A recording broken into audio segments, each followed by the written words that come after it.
If you look at the headlines, if you listen to politicians, you'd think people are out of love with democracy, disenchanted with human rights. Nobody really cares about climate change. But if you ask people, do you want to live in a democracy? Do you identify with human rights? The answer is yes, and overwhelmingly so. The Open Society Barometer is intended to serve as a reality check, asking people each year about the issues affecting their lives, their communities, countries, and the wider world, and how best to address them. So we went out to 36,000 people in 30 countries around the world, large, small, high-income, developing, that together represent 5.5 billion people. And here is what we found. 86% of people want to live in a democracy. People think democracy is a good way to run a country. They think democracies are more able to deliver what citizens want. We found there is strong support for human rights at all levels. People feel that human rights reflect their own values. Over 80–90% in some countries think it is wrong for governments to remove the rights of groups that are targeted so often. Those with different political or religious beliefs, LGBT people, refugees. It was so heartening to see the data prove the headlines wrong.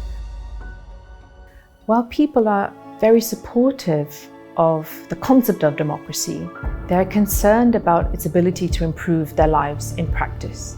At the global level, people are concerned about poverty, inequality, and climate change. Nearly half of respondents across all countries say they have struggled to feed themselves and their families at least once in the past year. Many people now see climate as a personal issue.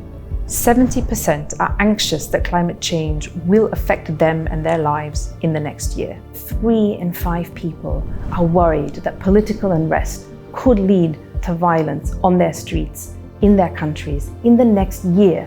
We also found that people whose lives are more financially insecure and younger people are more likely to be drawn to leaders who do away with elections, who don't consult Parliament. And that is when the simplistic messages that populists like to put out there start sounding attractive. Something has clearly gone wrong. Democracy is all about working for people. That has now been broken. The message to politicians is clear. People support democracy and human rights. There is no retreat. The silent majority is woke. They care deeply about climate change. They support progressive solutions to global challenges, even if it means difficult choices in the short term. And they want politicians to rise to their expectations.